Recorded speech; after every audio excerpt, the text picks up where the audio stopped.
The issue is inevitable.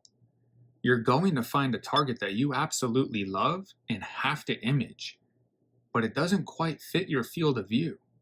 That leaves you a few options.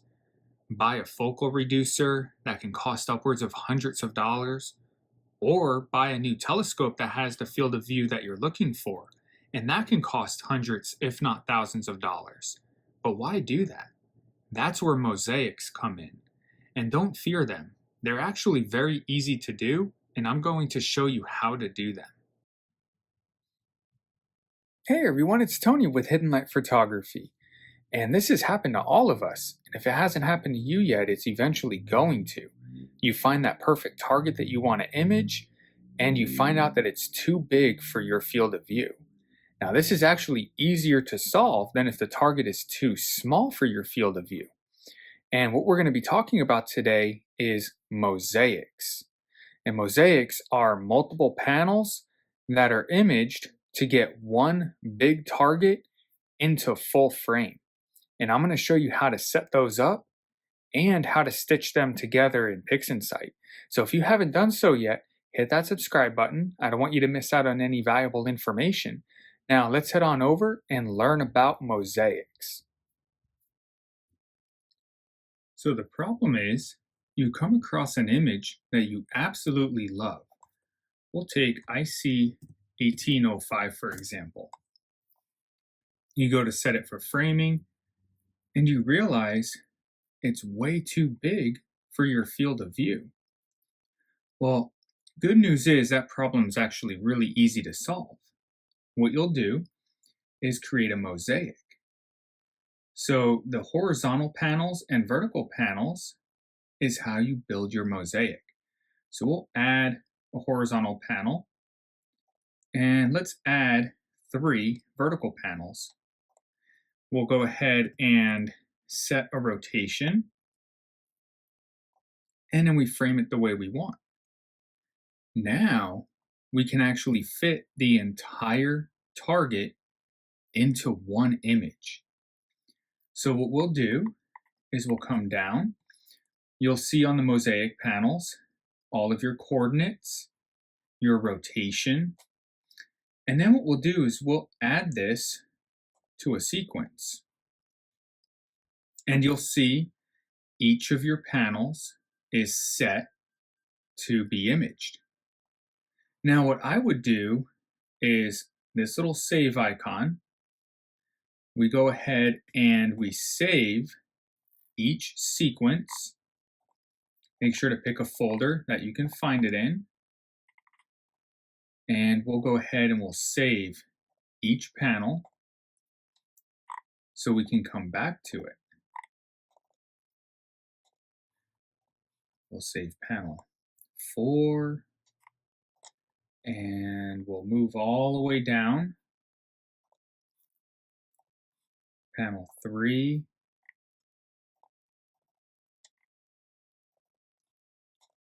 Panel 2. And finally, panel 1.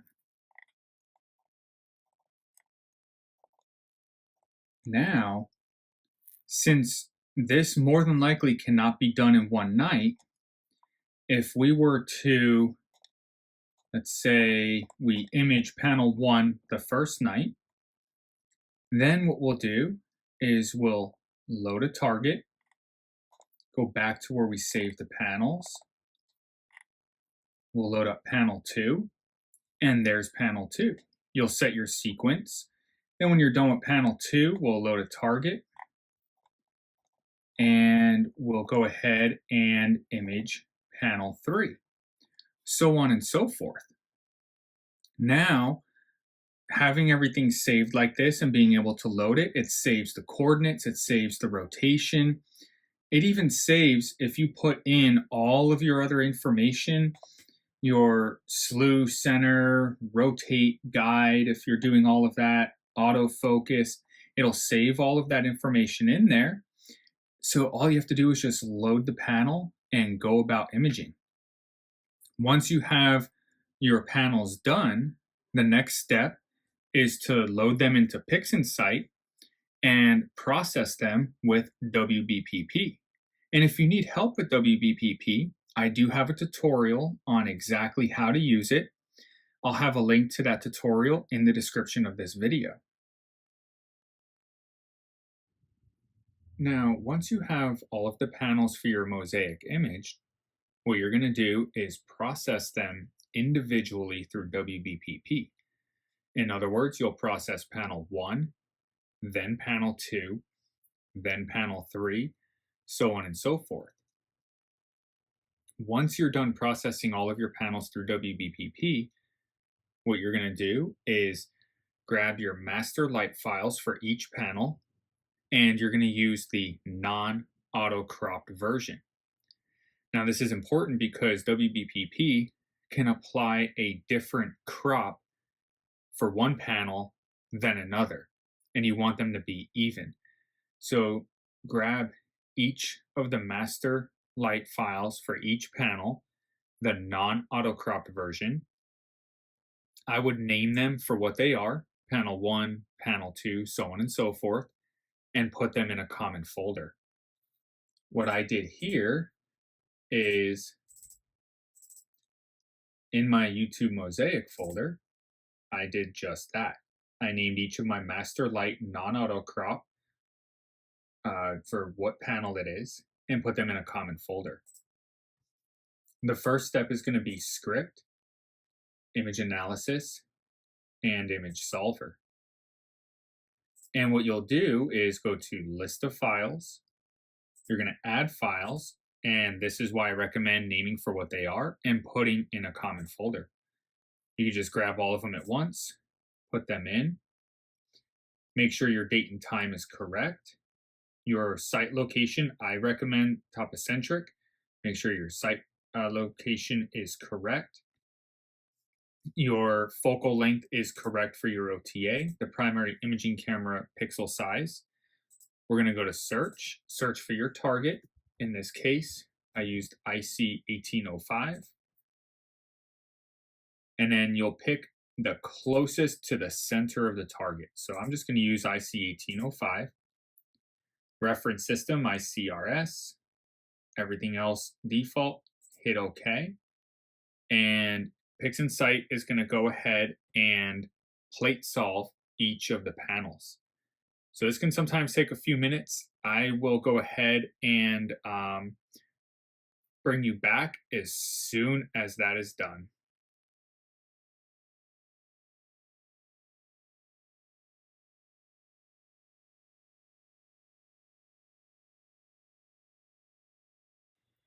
Okay, now essentially what we did is we plate solved each of the panels so PixInsight can then know exactly where they go within the mosaic.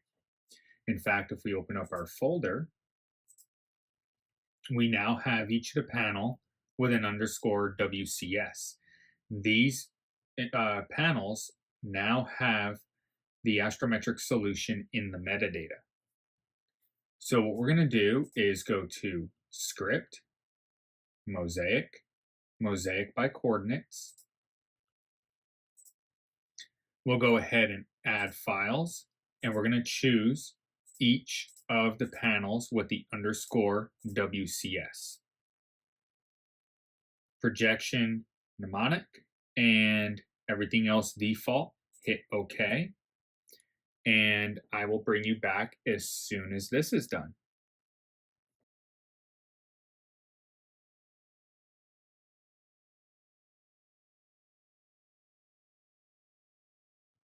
All right.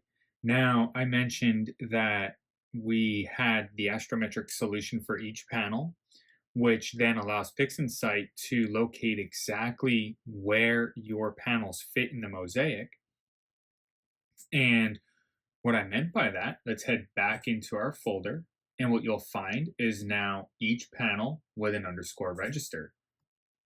So let's go ahead and grab each of those, and let's open them. Let's see what PixInsight did for us. This is where it gets exciting and you start seeing everything come together. We'll do a quick stretch on each of these panels. And I'm sure you're noticing everything is starting to come together. Each panel is put exactly where it will be in the mosaic. So let's minimize these. Let's get them out of the way so we don't have too much clutter going on. And what we're going to do next is a process that's going to remove low signal areas in the image. Let's start with panel 1. Now, if you watched my PixInsight workflow tutorials, you'll know what I mean by stacking artifacts. If you don't and you need some help, check out my PixInsight workflow tutorials. I have them chaptered out, so all you have to do is go to the cropping section. But what you're looking for are any kind of fringing or low signal areas, stacking artifacts, and we need to remove those because what'll happen is you'll end up seeing a seam at the join areas. Okay, so let's go ahead and let's go to script. We're going to go to mosaic, trim mosaic tile. We're going to start with panel 1, and the goal here is to remove enough off of the join areas to where you won't have a seam, but you don't want to remove too much because you want to give PixInsight room to be able to join the panels together, right? And this is also part of the reason why you want to have an overlap when you're actually imaging. Now, it's really going to depend on how much fringing you have, and you just need to kind of double check as you go. If you notice, let me go to real-time preview and let's scroll over a little bit and let's zoom in. I don't have too much going on in my image, right? But you may have some in yours. So you just want to make sure you remove enough. Now, this is where this script gets a little bit funky. Now, the join areas, I'm going to just use an example of 10 pixels. The join areas on this panel are going to be the right side and the bottom. The top and the left are going to be the outside of the finished image. So I'm just going to remove 3 off of the top and the left. So top, we're going to punch in 3. The left, we're going to punch in 3. And then the bottom and the right are join areas. So I'm going to remove 10 pixels. And you can go into real-time preview and look at what it's going to be once it's removed. Image outline, we see the outline of the image. We click on preview trimmed image and we see what it looks like preview. We're going to hit run. Now we're going to choose panel 2. The join areas on panel 2 are the left and the bottom. The outside of the finished image is going to be the top and the right. If this doesn't make sense, please throw a comment in the comment section. I'm more than happy to reword, or even if you want, make a different video going over this specifically. So outside of the image, top and right. So the top, we're going to remove 3 pixels. The right, we're going to remove 3 pixels. The left and the bottom are join areas. So left, we're going to remove 10 pixels. The bottom, we're going to remove 10 pixels. We're going to hit run. Panel 3. Now we're in the middle of the final image. The only outside area of the final image is the left side. So left, we're going to remove 3 pixels. And this panel has 3 join areas, the top, the right, and the bottom. we're going to have panels meeting at the top, the right, and the bottom.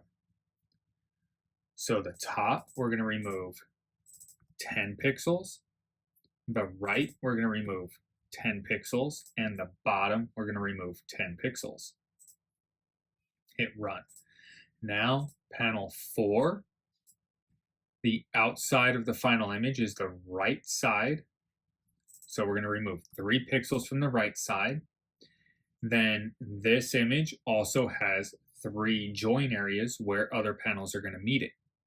Top, left, and bottom are join areas. So top is 10 pixels, left, we're going to remove 10 pixels, and bottom, we're going to remove 10 pixels. Now again, as you go through these, double check your image, make sure that you are fully removing your fringe areas, low signal, or in other words, stacking artifacts, if you want to think of it that way as well. If you did not remove enough, go back in and remove a little bit more. It's especially important on the join areas. Panel 5, the outside of the final image is the left and the bottom. So left is going to be 3 pixels, bottom is going to be 3 pixels. Join areas are top and right. So top, we're going to remove 10 pixels. Right, we're going to remove 10 pixels. Hit run. Now, last is panel 6.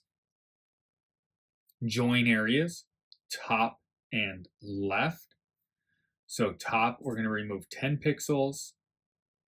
Left, we're going to remove 10 pixels. The outside of the final image, the right, and the bottom. So the bottom, we're going to remove 3 pixels, and the right, we're going to remove 3 pixels. Hit run. Now we can exit out. Let's go ahead and re-minimize. Now we get to the fun part. We're going to stitch it all together. So we're going to go to Script, Mosaic, Photometric Mosaic. This script here, I leave everything default. I find better results under combination mode, average. That's what I would recommend using as average. Reference image or reference view, that's going to be the image that PixInsight is using to join the other image. The other image that it's joining is going to be your target view. Now, when you're stitching together, if you have a multiple panel mosaic like we have here, you're either going to stitch all of the verticals or the horizontals. In other words, if we're working on the horizontals, we'll stitch the horizontal panels together, top row, middle row, bottom row, and then we'll stitch those rows together vertically. Or we'll work on the left side and then the middle if you have a middle, and then the right side, and then stitch those together. Let me make that make sense by showing you. Reference view, panel 1, and then the target is panel 2. This is going to be my top left and my top right. Where on average, everything else is default, hit run. Now, this can sometimes take a couple of minutes, so I will fast forward through this part, and then I'll bring you back once it's done. Okay, so now our first horizontal is done, top left and top right. Now, let me exit out of this. I just want to not have so much clutter. So I'm going to exit out of what we don't need and minimize what we do need. So let's go back into Script, Mosaic, Photometric Mosaic. Now we're going to stitch together panel 3 and panel 4. That's going to be my left middle and right middle. Everything default, combination mode average, hit run, and I will bring you back as soon as that part's done. Okay, now we have our middle done. Let's minimize and let's exit out of the mask. We'll go back into script, Mosaic, photometric mosaic. Now we're going to do panel 5 and panel 6. That's going to be my bottom left and bottom right. Everything default, combination mode average, run, and I will bring you back as soon as that part's done. Okay, so now all of our horizontal rows are done. Now we need to stitch those horizontal rows together. Script, Mosaic, photometric mosaic, reference view. That is going to be panel 2, I believe. Let's hop out. Let's double check this. Panel 1, and then panel 3. So make sure to double check when you do this. So panel 1 has the stitch, panel 3 has the stitch. We're going to join these two together. Script, mosaic, photometric mosaic. So panel 1 and then panel 3. Everything is default, combination mode average, hit run, and I'll bring you back as soon as that's done.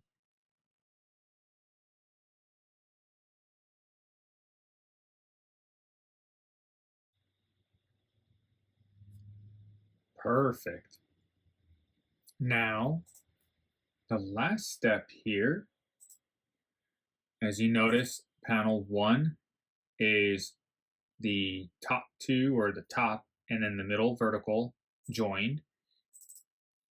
And panel 5 is the bottom row. So now we need to stitch panel 1 with panel 5. So script, mosaic, photometric mosaic, panel 1 with panel 5. Everything is default, combination mode average, hit run, and I will bring you right back.